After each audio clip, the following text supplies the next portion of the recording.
Me encanta que siempre estén ahí. Bienvenidos a los nuevos suscriptores, bienvenidos a todos los que se acercan a poder conectar conmigo.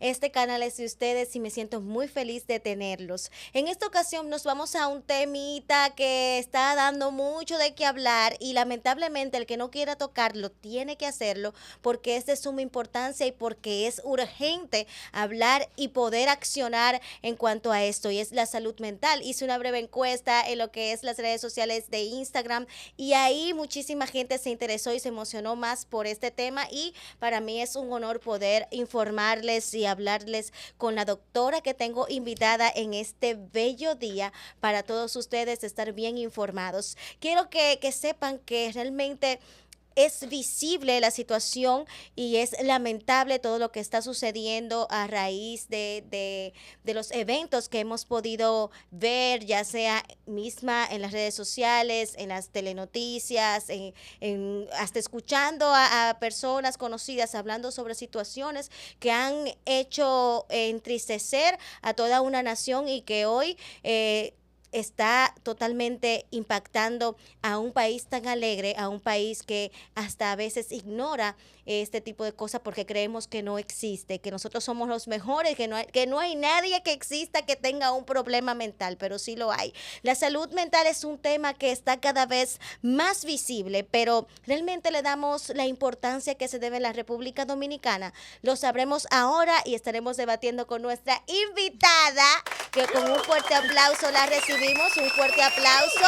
Claro que sí, nuestra doctora Claudia Moreno, quien estará con nosotros en este contenido. Bienvenida, doctora, ¿cómo se siente? Hola, ¿todo bien? Muchas gracias por invitarme, la verdad. El tema de la salud mental, yo siento que es un tema súper importante y que a raíz de la pandemia ha tenido como más visibilidad, porque también hay muchas cosas que siento que antes de la pandemia era más fácil como ignorar, como que pasar de largo, y la pandemia nos obligó como a poner todo en pausa y a mirar no solo a la otra persona, sino a nosotros mismos. Eso es así, doctora, pero antes de empezar me gustaría saber un poquito de usted, que usted se ve muy jovencita, muy bonita. ¿Qué edad tiene? ¿Cuál es su nacionalidad? ¿A qué se especializa? O sea, ¿cuál es su especialidad en el área de la salud mental? Ok. Bueno, como ya dijiste, mi nombre es Claudia Moreno, tengo 24 años y soy cubana. Llegué a la República Dominicana cuando tenía aproximadamente 13 años. Me especialicé en el área de la psicología clínica, especialmente en la terapia cognitivo-conductual, y ahora mismo trabajo en el área infanto-juvenil. Realmente a mí me encanta trabajar con niños, sobre todo porque creo mucho en que muchas de las cosas que de adultos tenemos que trabajar en la terapia es cosas que no resolvimos o que no trabajamos cuando éramos niños. Mucha de la terapia que se hace con el adulto es para sanar ese niño interior. Así es. Entonces yo creo como que yo me voy mejor a la base, a la raíz, y voy a trabajar desde la infancia. Perfecto, me agrada bastante, pero usted sabe que yo tengo mucho público y el público que tengo especialmente, el mayor, son hombres. Y yo sé que ellos van a estar diciendo, wow, pero esa doctora sí es bella, qué linda, wow. Pero usted es casada, comprometida, tiene un noviecito, doctor. Sí, tengo pareja, mi pareja, él es dominicano. Bueno, se guayaron, definitivamente. Pero vamos a entrar en materia, vamos a entrar Okay. en lo que la gente quiere saber, en las problemáticas y en las preguntas que sé que muchas personas estarían haciendo y que yo también me hago, claro que sí. Me gustaría, en estado actual de la salud mental de la República Dominicana, ¿cómo usted describiría la situación actual del tema per se Okay. aquí en nuestro país? Bueno, como te decía al comienzo y como hablamos antes de comenzar el podcast, eh, a raíz de la pandemia sí ha habido más visualización a nivel de noticias, a nivel de información, a nivel de más apertura de las personas. Pero, por ejemplo, en el área de la salud mental y entre los profesionales lo hablamos mucho, de que todavía falta demasiada concientización, demasiadas incluso campañas realmente informativas, porque ¿qué pasa con el tema de la salud mental en las redes sociales o en los noticiarios o en las revistas electrónicas, por ejemplo, en las revistas de difusión masiva, que es que se le da mucho morbo a todo lo que son las noticias de salud mental? Entonces, a veces no se trata de la forma correcta, a veces no se habla, no se usan los términos. Es muy común, por ejemplo, que cuando una persona tiene cambios de humor, ahí eres bipolar. o estás loco. Entonces se le ha dado una connotación jocosa y como que le quita realmente el peso a lo que es una bipolaridad, a lo que es una esquizofrenia, a lo que es una manía. Entonces, al usar esos términos para referirnos a cambios de humor y a cosas un poco más cotidianas, le quita el peso y la importancia. Le quita el peso y la importancia. Entonces, el que realmente una persona sea bipolar, el que realmente una persona tenga esquizofrenia, no es un tema para tratar a la ligera. Entonces siento que pasa mucho eso, que es como que o lo hablamos en chiste o no lo hablamos. No, muchacha, el dominicano te dice de que no, tú eres una psicópata, pero eso es como que si te estuviese dando un piropo, como que tú eres una psicópata, Sí. tú estás todo, tú eres una psicópata. Pero realmente ser psicópata es una condición sumamente fuerte. Es algo ya que abarca muchas áreas de la persona. Incluso de cierta forma se han hecho estudios de que los psicópatas comienzan a dar señales desde la niñez. Por eso gran parte, un ejemplo, yo comencé a estudiar y me enamoré de la psicología a través de la psicología forense, que fue como el primer diplomado que hice. Y quería ejercer la psicología forense aquí en el país, especialmente la psicología criminalista. Pero ¿qué pasa? Que por esos mismos tabúes hay muchas áreas que todavía están un poco en pañales para poder explorarlas. Y hay mucha desconfianza también de los psicólogos en áreas, por ejemplo, en ámbitos forenses, en ámbitos penales. Porque también hay mucho desconocimiento de la población, de muchos temas de salud mental. Entonces, de una vez piensan, si voy al psicólogo o si incluso estoy en un ámbito legal, en un ámbito penal y me mandan al psicólogo a que me evalúe, pues estoy loco o eso va a jugar en mi contra. Entonces, hay muchos vacíos todavía, hay muchos tabúes y mucho miedo también con el Así tema es. de la psicología. Bastante. Entonces, me gustaría como que me pueda decir en su perspectiva, ya que usted está directamente adentrada en el área, ¿cuáles son los problemas más frecuentes o los problemas que usted, en su punto de vista, está viendo en los dominicanos, ya sea una depresión, ya sea ansiedad? ¿Cuáles son o cuál es para usted el más incidente? Ejemplo, cuando yo comencé a hacer las prácticas en un centro de psiquiatría y se veían muchos temas de depresión, mucha ansiedad.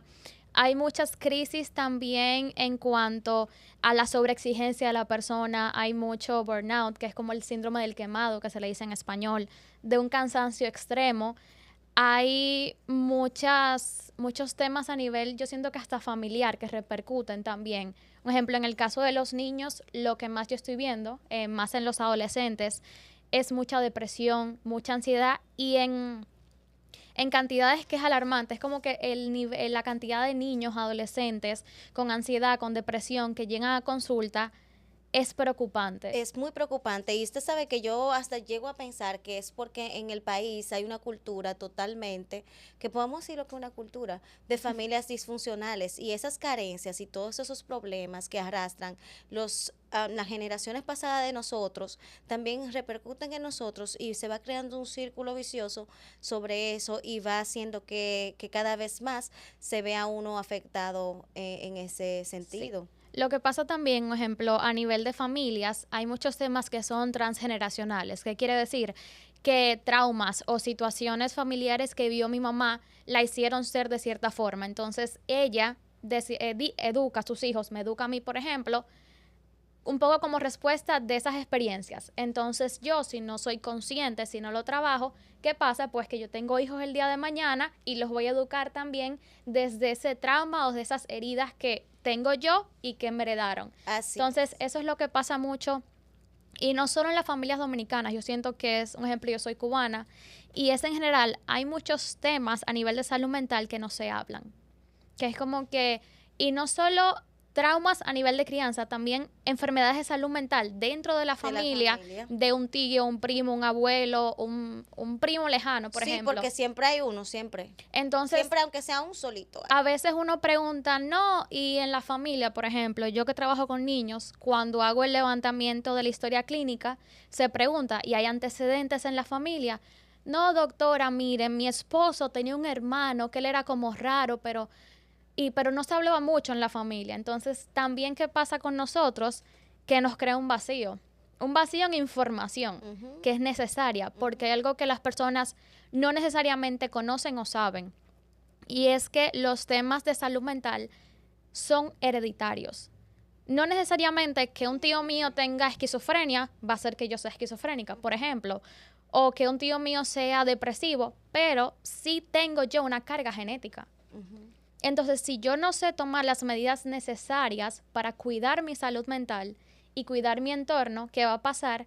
Que esa carga genética que yo traigo va a chocar con las respuestas del entorno. Y va a explotar. Y ahí es que explotan todas las situaciones. En el marco del estigma y la cultura, ¿por qué usted cree que se tiene tanto tabú con la psicología aquí en el país? Yo siento que es lo que te comentaba también, de que es un tema un poco cultural. Yo creo que va más allá de incluso de que seamos dominicanos, o bueno, yo me considero ya dominicana porque tengo muchos años viviendo aquí. Pero siento que es un tema muy cultural a nivel de los países quizás caribeños o de Latinoamérica, que es como que la salud mental es un tema sensible, es un tema de estigma, porque ser loco, si vas al psicólogo estás loco, si vas al psicólogo estás mal.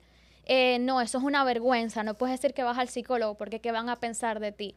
Es como que le quita valor a la persona, por así decirlo. Es como que hay esta concepción de que quizás ir al psicólogo o tener ansiedad o tener depresión es como que vales menos. Algo vergonzoso. Algo vergonzoso. Yo también corroboro esa parte. Creo que las personas tienen miedo y vergüenza de ir a un psicólogo porque la sociedad lo puede catalogar como una persona que está loca o puede hablar de un término despectivo sobre ellos y quitarle su valor.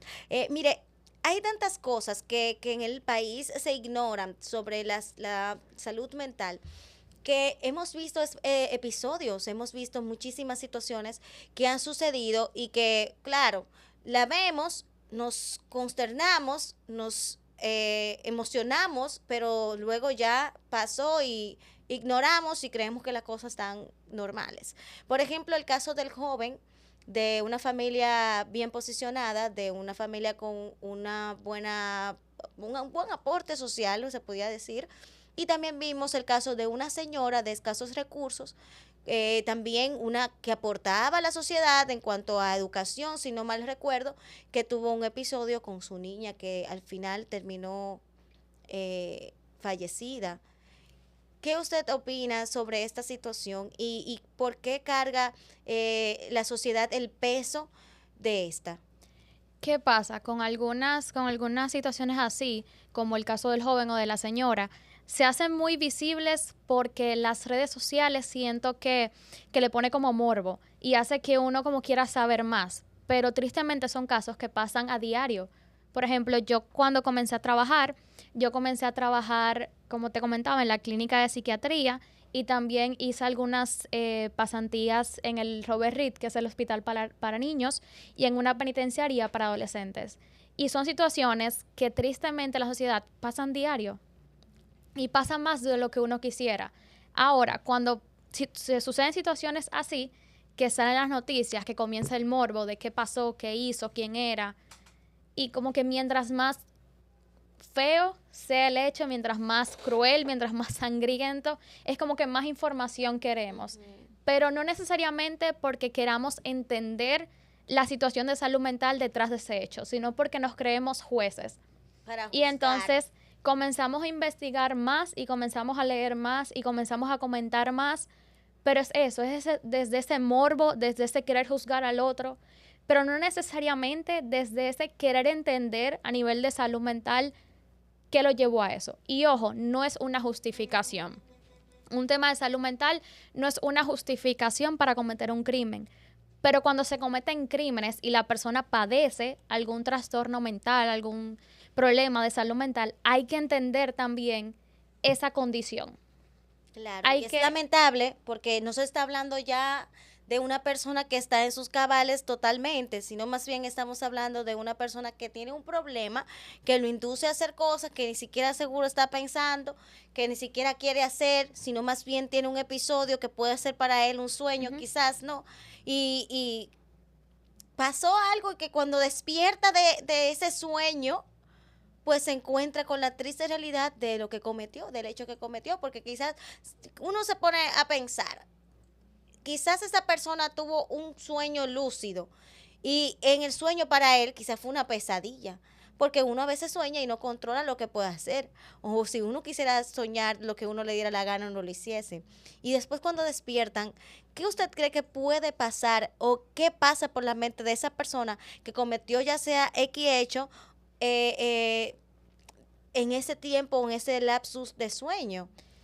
Mira, ahí pueden pasar diversas cosas, porque muchas veces las personas que cometen delitos así en temas de salud mental, pasando por un trance, por un delirio, por un momento de manía, no necesariamente al otro día son completamente conscientes, o no necesariamente tienen recuerdos de esa situación, porque eso es algo que la gente tampoco como que conoce. No, no siempre la persona que comete un crimen en un trance mental recuerda lo que pasó. Muchas veces te lo cuentan y le cuentan a esa persona, no, hiciste tal y tal cosa, y esa persona no es consciente de No que lo te crees, pasó. dicen, no pasó, no fui yo, O eso no muchas fui yo. veces tienen la creencia de que no, fue otra persona. Las personas, por ejemplo, con esquizofrenia, que cursan con delirios, que tienen paranoia, tienen alucinaciones visuales, o sea, ellos ven otras personas, ellos escuchan voces, ellos pueden creer que tú me quieres hacer daño, o sea, yo puedo estar aquí Sí. sentada. Mire, ay, doctora, a mí me pasó una situación. Yo vivía, a mí no, realmente no, pero puedo involucrarme porque estaba cerca de esa situación. Yo vivía en unos estudios, como aparte estudios, amoblados, muy chévere, muy chulo, todo el que estaba ahí, jóvenes estudiantes, jóvenes con trabajos, o sea, jóvenes, no había nadie ni siquiera con hijos. Y una noche, un joven rompió la ventana de mi vecino del frente, porque éramos vecinos. Él estaba acá a mi lateral, el otro vecino estaban enfrente, eran una pareja de novios. Y él rompió el cristal de la ventana pero una piedra que no sé de dónde fue que la sacó. Y incluso se cortó. Sí. Y tenía un cuchillo porque él quería asesinar al novio de la chica, porque él decía que el novio de la chica iba para la puerta de su casa a tocarle y a decirle que él es un inútil, que él, o sea, cosas aberrantes. Él me lo explicó a mí porque yo pude como hablar con él, porque yo tuve un cierto tiempo estudiando medicina y uno como que todavía se queda con ese arte, porque también eso es como un arte, y yo hablé con él y él me decía que el tipo lo quería usar, lo estaba como humillando y que siempre iba y le tocaba la puerta, que no lo dejaba dormir y que no lo dejaba dormir y que por eso él quería matarlo, porque ya tenía, según él, tiempo tocándole la puerta y no lo dejaba dormir, diciéndole lo inútil que él era y un sinnúmero de cosas que él me dijo que no recuerdo a ciencia cierta ahora mismo. Él tenía un caso de esquizofrenia, con los cuadros que yo le estoy...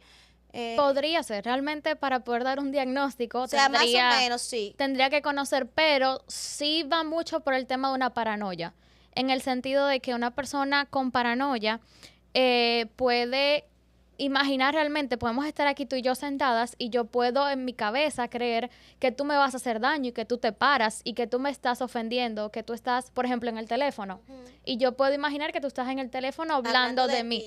Y la persona lo cree, o sea, la persona lo siente como real, lo vive, escucha las voces, puede imaginarse a la otra persona, puede incluso crear toda una persona que va y te induce a hacer eso. O sea, las personas, y digo personas mucho, pero porque te lo imaginas, o sea, ves a alguien real.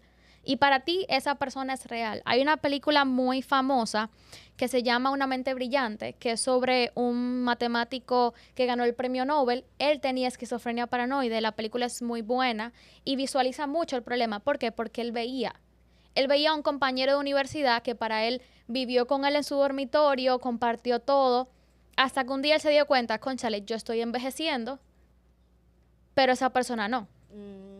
Y él validaba con las personas de su entorno como que, ok, yo estoy aquí, hay 3 personas, ¿las estás viendo? No, ok, en mi imaginación. Pero pasó mucho tiempo hasta que él pudiera darse cuenta de eso. Él incluso casi asesina a su propio hijo, ahogándolo en la bañera. Y no porque él quisiera, sino porque dentro de ese delirio, de esa paranoia, algo le decía como que le van a hacer daño a tu hijo. Wow. Entonces él entendía como que así lo voy a proteger. Wow. Entonces es un poco más complicado que simplemente decir mató a alguien. Wow, eso es increíble. Y uno como ser humano, que uno cree que uno tiene el martillo de la justicia, pues es juzgando de una vez sin saber los episodios realmente que la gente vive, porque claro que no está feliz, porque ¿cómo tú vas a pensar que tú, o sea, imaginarte cosas, que tú sabes que no hay personas reales, que eso está en tu mente, tú obviamente te vas a aturdir más, y es lo que yo pienso. Pero vamos a hablar ya de lo que es el sistema de salud Ujú. y el apoyo a nivel de salud mental aquí en el país. Y me gustaría saber que cómo usted visualiza el país en cuanto a la preparación. ¿Están preparados para atender a la salud mental?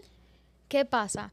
Ejemplo, como te comentaba, yo trabajé un tiempo en el Robert Reed y hay muy buenos profesionales, hay muchas personas preparadas, pero a veces el sistema, el mismo sistema de salud, el mismo Estado no le ofrece a esos profesionales todos los recursos o toda la ayuda que necesitan para poder brindar el servicio. Y muchas veces los hospitales, por ejemplo, que son los que tienen estas áreas gratuitas, están desbordados. Y ahí me gustaría saber qué piensa usted sobre los costos de la terapia.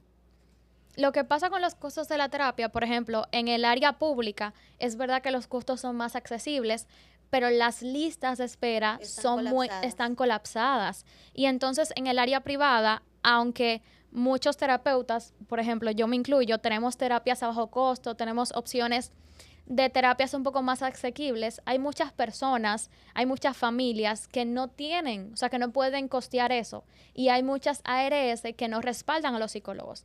Que Eso te dan, quería preguntarle, sí, doctora, que cómo también son remunerados los psicólogos, en qué posición de importancia económica o de importancia de aporte a la salud de un país, de toda una nación, en qué posición están ustedes. realmente con el tema de las ARS, no hay muy pocos centros que pueden trabajar con seguro. A nivel de psicólogos, por ejemplo, conseguir ese tan anhelado código de la ARS no es tan fácil. Nosotros muchas veces lo que trabajamos es con recibos. Uno le hace el recibo al paciente y la ARS le hace un reembolso que no siempre es de una gran cantidad, depende de la cobertura. Entonces, eso hace que muchas veces sea muy difícil continuar con la terapia. Hay muchos pacientes, muchos hijos, muchas familias que comienzan el proceso y tienen que dejarlo a mitad de camino por el tema económico. Entonces, eso es algo que nos juega muy en contra. También a nivel de la medicación. En pacientes con esquizofrenia, con trastorno de la personalidad, con temas como la bipolaridad, el trastorno límite, todo eso, la medicación, el tratamiento que llevan es muy costoso porque no es un solo medicamento, no es un solo día. Es una medicación que tiene que ser para toda la vida. Y Permanente, entonces, total. Claro, porque esa ujú, condición no se quita. y entonces es una medicación costosa y el seguro nunca va a cubrir el 100%. Y para algunas familias es imposible prácticamente acceder a ellas. Ok. En este caso me voy con la siguiente pregunta, doctora. ¿Qué entiende usted que se debería hacer para poder modificar o preparar o aportar a la salud mental del país? ¿Qué usted haría o qué piensa usted que se debería de hacer para mejorar ese acceso a la salud mental? Yo siento que lo ideal para empezar sería que los psicólogos entráramos también como en esta línea de los seguros, de las ARS, por ejemplo, como cualquier otro médico. Porque lo que pasa mucho con los psicólogos es que a veces no nos toman tan en serio o tan en cuenta como un psiquiatra. Pero ¿qué pasa con un psiquiatra? La psicofarmacología llega a un punto. O sea, la terapia con medicamentos llega a un punto, pero eventualmente el paciente tiene que tener terapia psicológica.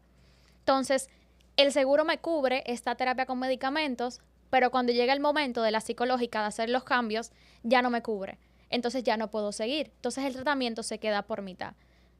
Mire, me gustaría también saber qué mensaje usted enviaría a quienes quieren que lo entiendan, a las personas que dicen nadie me entiende, porque hay mucha gente que tiene muchas situaciones que quizás se explican, pero solamente son escuchados pero no son entendidos. ¿Qué mensaje enviaría usted a esas personas que van sintiendo esa emoción? Yo siento que lo primero es esa aceptación de uno mismo y entender como que no estás loco. O sea, pedir ayuda es lo principal, que no estás loco, que no estás solo. Lo que pasa mucho, por ejemplo, en terapia, y yo lo veo muchas veces con los pacientes, es que hablamos y llegamos a estos momentos en los que yo le cuento historias de mi propia vida, cosas de otros pacientes para que conecten también. Y entonces se crea esta sensación de, ok, no estoy solo, no soy el único. También de quitarle este estigma de que ir al psicólogo es que estás loco, o que tener ansiedad o depresión o temas así es como malo, como que es el cuco que te va a llevar. No. Es más como, lo primero es aceptarte a ti y también como encontrar qué es lo que te hace bien. Y la terapia muchas veces es ese paso que nos falta para como desenredar el cerebro.